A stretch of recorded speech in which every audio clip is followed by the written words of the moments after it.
Okay, my friends, so today we are here to talk about the results of my 1 week, 1,000 calories a day progress.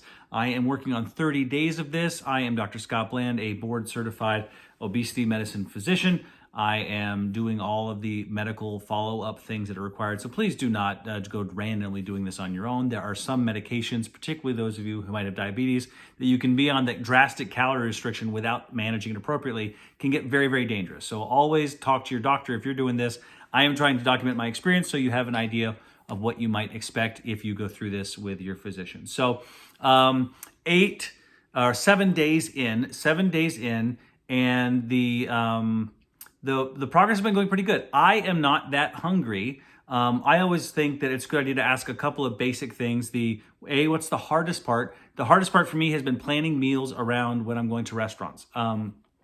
Eating a meal replacement bar or grabbing something that is under calories within certain, if I go to the lunch or something like that, that's easy because if I run out and I know that I'm keeping myself to a particular calorie count, if I run out, I just don't eat anymore the rest of the day. But if I know that I'm going to be having dinner with someone, it can feel a little emotionally strange to just sit in front of them while they eat and you don't. And so I acknowledge that makes even me feel a little awkward. And I've been told that I can be robotic on occasion. That even makes me feel a little awkward. So what I do then is if I know I'm going to be going out to dinner, I have to block my calories out and save some calories for that. And so that has been the hardest part of this. I tried to do some body tape measurements to try to see what the difference were from the 3D body scan that I did. And I feel like there must be something wrong, either A, with where I do the measurements in comparison to how the body scan does it, or some sort of inconsistency between them, because it actually says I am bigger based off how I am measuring with the body tape versus what that 3D body scan did. I do not think that is likely the case because of how much weight I lost, and I'm going to get to that in just a second. But I don't really have good body measurement stuff to share with you. So I'm going to share tape to tape progress for the next few weeks. And then at the end of the month, I will be doing another 3D body scan to kind of see how that goes and do some apples to apples comparison there. Much like if you're using your daily scale at home, it is probably pretty accurate in relation to itself. But if you go to your doctor's office using the scale there, you might find that it is not as accurate in the sense of not relative to your scale. It's always accurate to itself, but yours is off by 2 pounds, consistently low. So not too bad there. So the next question I think is reasonable to ask is, hey, Dr. Bland, is this sustainable? And I want to be very, very clear. This is not sustainable. It is not meant to be sustainable.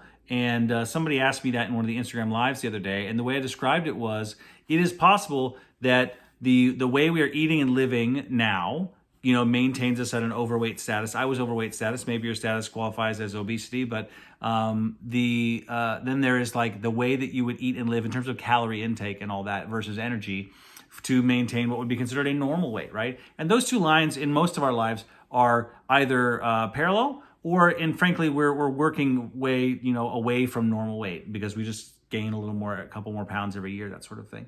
And if you're trying to get back to here, now these two lines are like this, you're trying to get back to here, what you got to do is you got to readjust. And there are some folks who have the patience and they feel they have the time and they feel that they have the longevity to pick some new weight goal that is a little bit of a gift. And then over, years, it drifts down to here. And then maybe as you get lower, your energy, your calorie needs slowly decrease over time, and you kind of find a new equilibrium.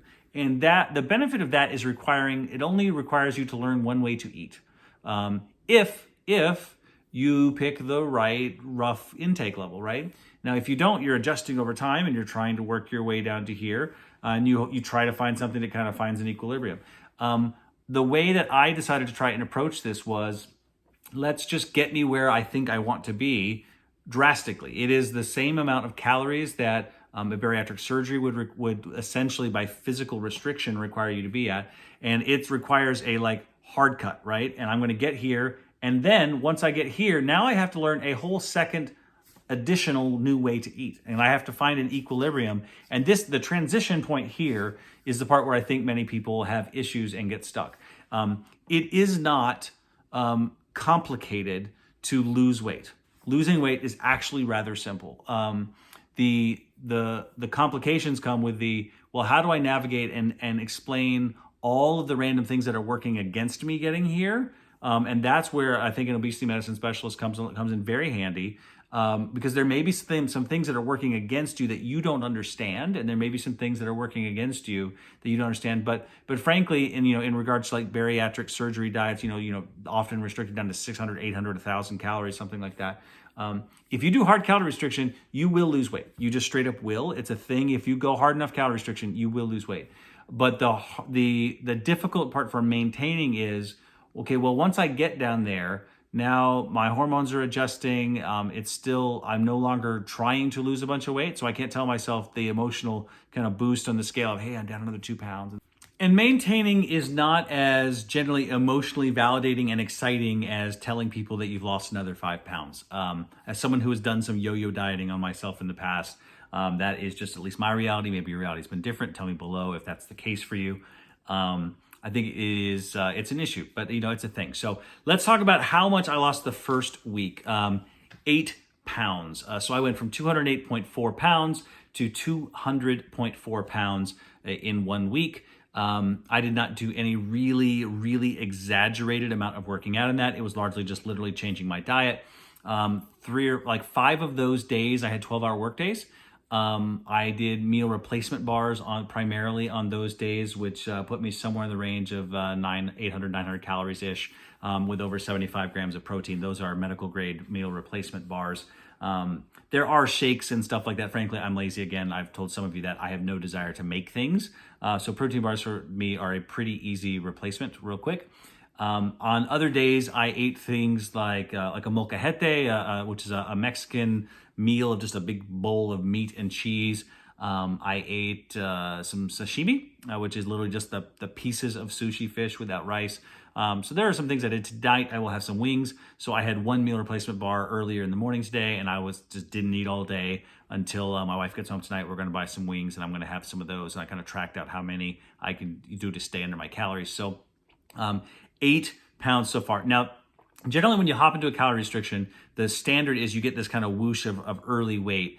And particularly if you're kind of going on the lower carb of things, sometimes the glycogen drop in your body can produce some kind of water weight loss and stuff like that. So I'm gonna be super clear. I do not expect to have 8 pounds of weight loss every single week. So this is the first week. I'm tracking this for 30 days at least. I do not expect to be a total of 32 pounds lighter at the end of this month. That would be a really drastic weight loss that I don't think I'm going to get to. My goal is to just kind of track this and just see how I feel. So right now I feel great. Ask your questions below and we will continue tracking this daily and giving some updates from there. But right now I am doing pretty good. 1 week at 1,000 calories a day or less, and currently at 8 pounds weight loss and feeling pretty good. So hope you guys have a nice night. Bye.